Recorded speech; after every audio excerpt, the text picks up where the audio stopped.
Hi, we're back again, and we have another very interesting guest. His name is George Krause, and he is an imaginative photographer, something a little different. You're going to enjoy this. Good morning, George. Hello, Carol. Nice meeting you. Yes, I'm Nice glad to be have you here today. It's interesting. We get a lot of authors, but we get very few photographers, so this is very nice to have you. Oh, well, great. That's surprising because there are some very talented photographers in the valley. Yeah, well, they don't know about us yet. Well, maybe I can spread the word. Okay. Let me get to know you a little bit before we talk about the photography. When you were just a child, what did you think you wanted to do with your life when you got older? What did I want to do as a child? Oh, I was going to be the next great American author and write the next great novel. Oh. And was an English major in college at Northwestern. That was my undergraduate degree.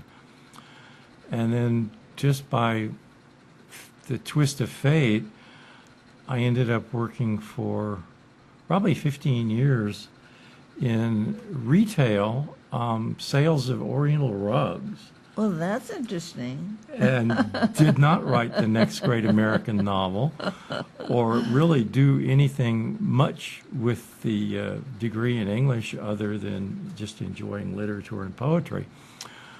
And when the employer that I was working for in the rug industry went out of business during the recession in Houston, when the bottom fell out of the oil market, said, well, it's time to retrain for another career. Oriental Rugs doesn't really offer the brightest career path going forward into the future. So I went back to graduate school and got a degree in community and regional planning from the University of New Mexico. Wow. And again, as fate would have it, I ended up working not for city or county government as a planner, but for Towson University out suburban Baltimore. And a campus is much like a small city. Wow. So that's what I did. And then when I retired, my wife and I moved to California. And I missed being on campus. And so a friend of mine modeled for life drawing classes and said, oh, well, you should look into that. At least, you'd get back in the campus atmosphere. So that kind of dovetailed beginning life modeling at Fresno City and Fresno State and the Door Gallery with the emerging photography. Because I was meeting other models and, oh, would you like to do a photo shoot? Oh, yeah, sure. So they went kind of hand in hand. Oh. And it's been probably 6 or 7 years now. Strictly as a hobby, something I love to do. I'm not in it to make money. I've done weddings for friends as a favor, but I'm not, a wedding photographer or a high school graduation picture photographer. You don't want to be typed. No. I want to be shown and I want to be remembered. So I'm more interested in creating art than making money. Now, if I can do both, I'm not opposed. No. but the money seems to be in short supply. But I've shown. Not really. They just keep it tightly hidden. Yeah, I have 2 photographs currently at the Nudes in November show at Sorensen. Sorensen's. I have a painting in that. Oh, you do? Yeah. I have not made. I couldn't make opening night because I was sick with bronchitis. But I'm going to try and go after I leave today and see my works in relation to everyone else's. So that's always exciting. Yes. And then see what everyone else has submitted. They have some very nice things there this Always, time, really. always. That's a great show. I'm so glad that exists. Then I've shown at galleries in Portland, Oregon, Los Angeles, Vermont, Detroit, Michigan, and a couple times in Europe, because with the technology being what it is, you no longer have to physically deliver a framed and matted photograph to a gallery in order to be shown. You Oh, just good. upload the image, they download it, offer printing services, and it goes from there. And some exhibitions are strictly online. They're never even a hung show. That's just unbelievable. Yeah, but it makes it much easier and much less expensive for the photographer Oh, yeah. than having to frame and then ship and then have it return shipped if it doesn't sell. I avoid that. I avoid that. Then as far as influences, I was thinking about that yesterday. A photographer named Lucien Clerc, who's French, he passed in 2014, I think, was a friend of Picasso's.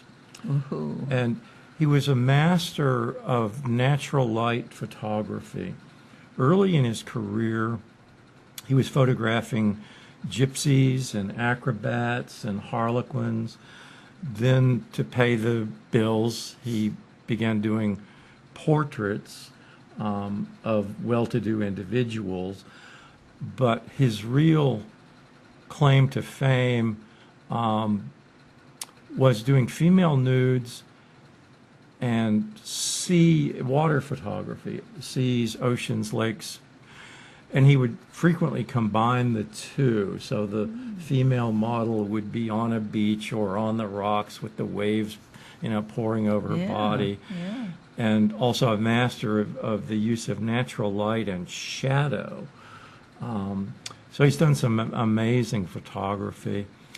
Another influencer on me was a photographer named Imogen Cunningham, who was based out of California and was a pioneering female photographer early on in the game, a contemporary of Ansel Adams, a member of I love Ansel Adams. the F-64 group. That was a group of 7 photographers out of the Bay Area. And she, too, did a combination of landscape photography and nudes. A large part of her nudes were what they call bodyscapes rather than a full image of the individual. It would just be a portion, a shoulder, a leg, an arm.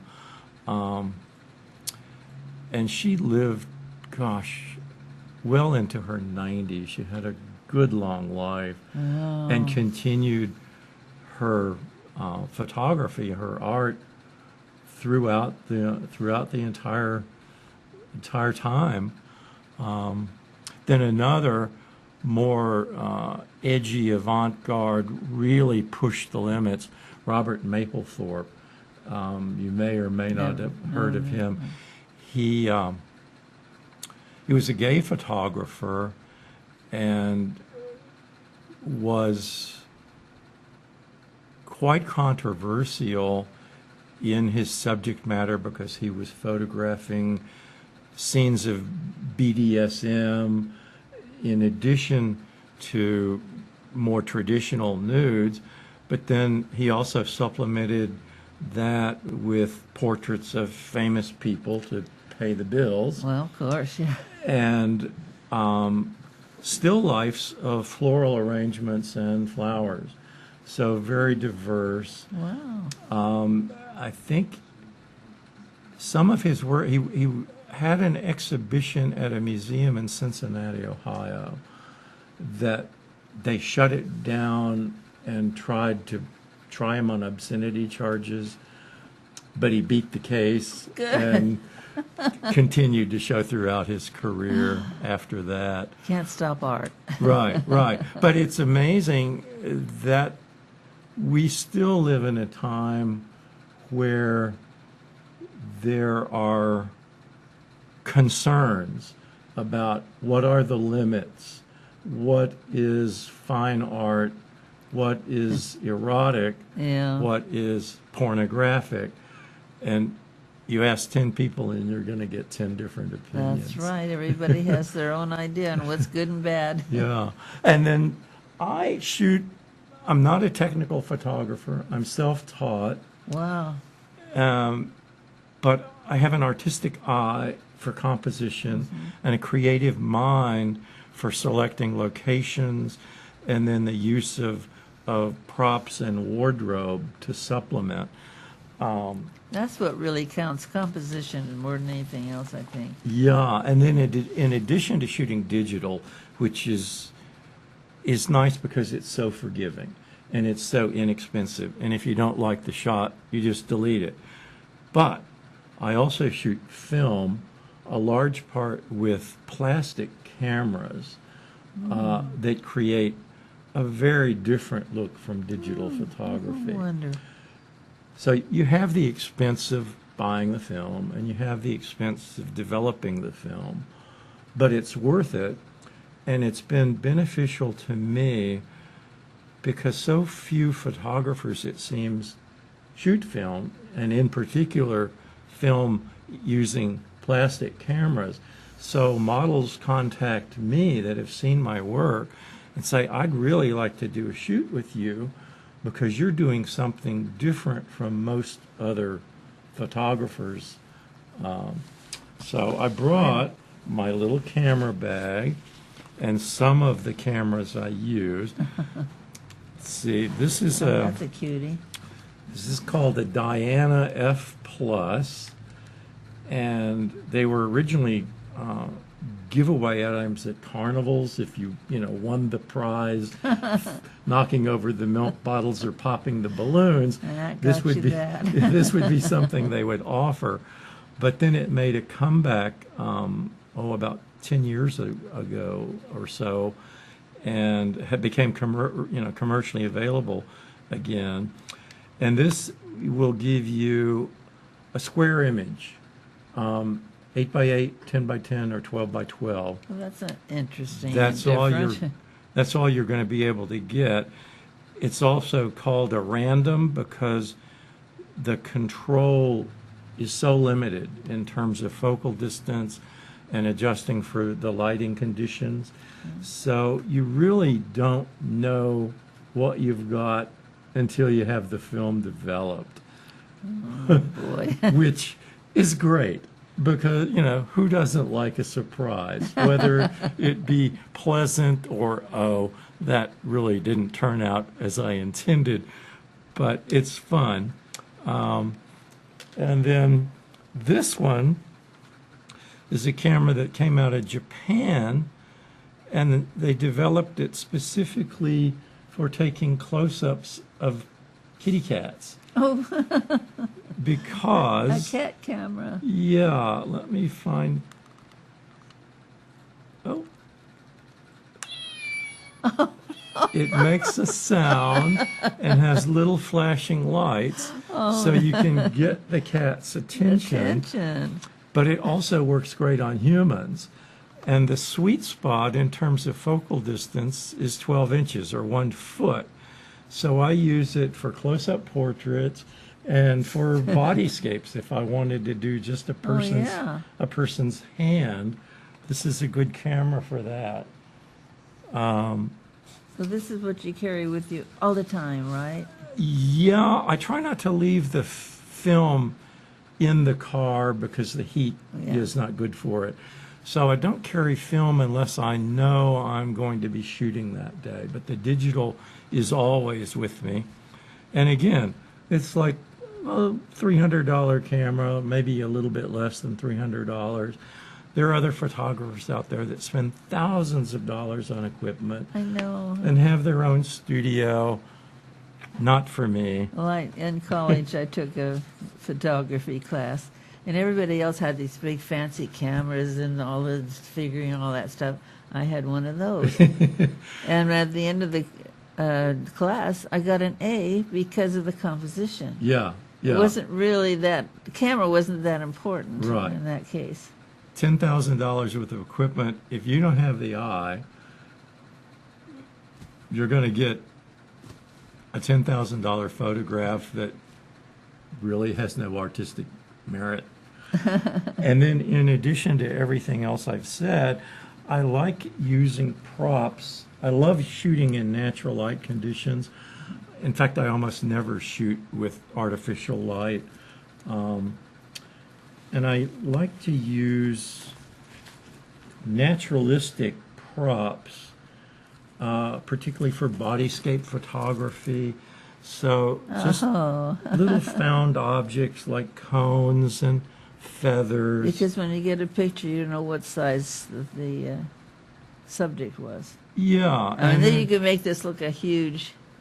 When you place them, on the human body, it gives, particularly if you're shooting natural light and there's some shadows involved, a very organic, naturalistic photograph as a result. Fabulous. And then other things that are fun, I think, to play with, these little colored pieces of glass. Again, if you're in a natural light condition, they sparkle like jewels. And you can put them down the model's spine, and they look like the chakras. Yeah, didn't you have some pictures for us to show? Have you been showing any of those, Robert? Some of your work? Oh, great. Yeah. Yeah, let's see. These are some portraits. This is a young man I shot in Old Town Clovis, who had contacted me, had seen my work, and wanted to do a shoot with me. That's interesting. This is Emily.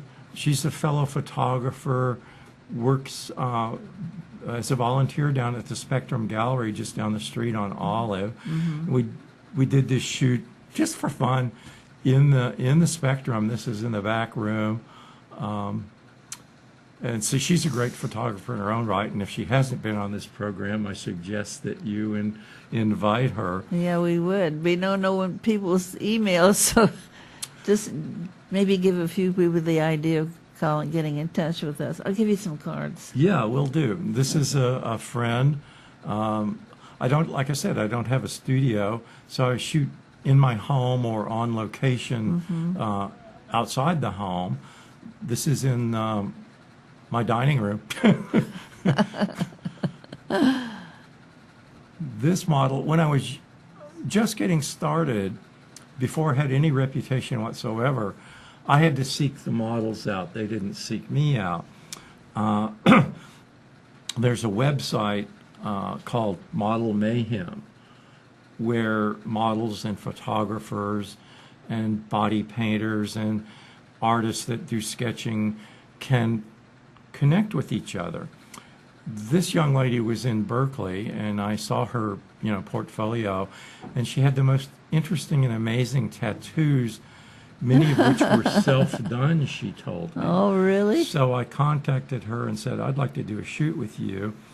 And we shot in my hotel room at the La Quinta Inn in Berkeley and got some great photographs. I think it was 2 years ago I submitted a photograph of her to the Nudes of November and got the third prize award, which was quite pleasing to me. Yes. This is a professional traveling model that comes to California about once or twice a year. She's based out of New Jersey or Philadelphia, somewhere back east. And I just love this portrait. I love the expression on her face. Yeah. This is taken with one of my plastic cameras with the Holga 135, which also shoots film. And I shot him in Venice, California, down by Los Angeles. Oh, yeah. In an outdoor setting. We were just walking through a little courtyard, and there was this nice garden gate and some nice plants. And I said, "Now, Kim, stand there by the gate. I'll take your photograph." Oh, that's really nice. Another professional model. Yeah. She's of Asian Indian origin or ethnicity. Has very striking features. Shot her in Berkeley as well, back when I was traveling to find models. I did a lot of And modeling then when I was younger too. So these black and white images are done with this Diana camera. And I was at some fair or festival in San Francisco, saw him like this hat. Yeah, mind if I take your picture? He said no, that would be fine. So that's the background on that one. And same with this. Asian American individual dressed up in some sort of robe and headdress. It must have been like for the gay pride parade, perhaps. yeah. But anyway, it made for a great photograph. Again, like, do you mind if I take your picture? Not at all. Most people, when they're in costume, they're like, okay, photograph me. Yeah. I didn't put this on for no reason. Well, and what I want to know while you're showing the pictures, how do people get in touch with you if they want you to photograph them? Oh, I mentioned doing a wedding, and these are some friends that got married in a civil ceremony and said, George, would you photograph our wedding? Yes. I said, oh, I'd be honored. So that was the wedding shoot I did a few years back. That's neat. Again, not only am I not a technical photographer, I don't have a website. I mean, I have a Facebook, and I have a profile on the Model Mayhem, but otherwise, to find me, how do you find me? I guess you would look Well, they could for probably get in touch with you through here. yeah through Through here. definitely. If they get in touch with us, if you want to have this fantastic and inventive photographer, just get in touch with us and we'll get you his information. Yeah, that would be great because my Facebook is restricted to friends of friends, so Yeah. a total stranger couldn't find me that way. Okay. They could find me on Model Mayhem. I do business, so to speak, as photography by George! Exclamation point. Okay. And I will say too, unlike many photographers that are commercial and they do it for a living, my shoots are at no cost. So it's a free shoot, and the photographic subject, you don't have to be a professional model. You just have to want to have some photographs taken. That's true. I provide the individual with digital copies of every one of the photographs. And Fantastic. they are free to use them as they see fit. So if they have a commercial purpose and say, "Oh, I'm gonna sell this," they're welcome to do so. Oh, that's really great.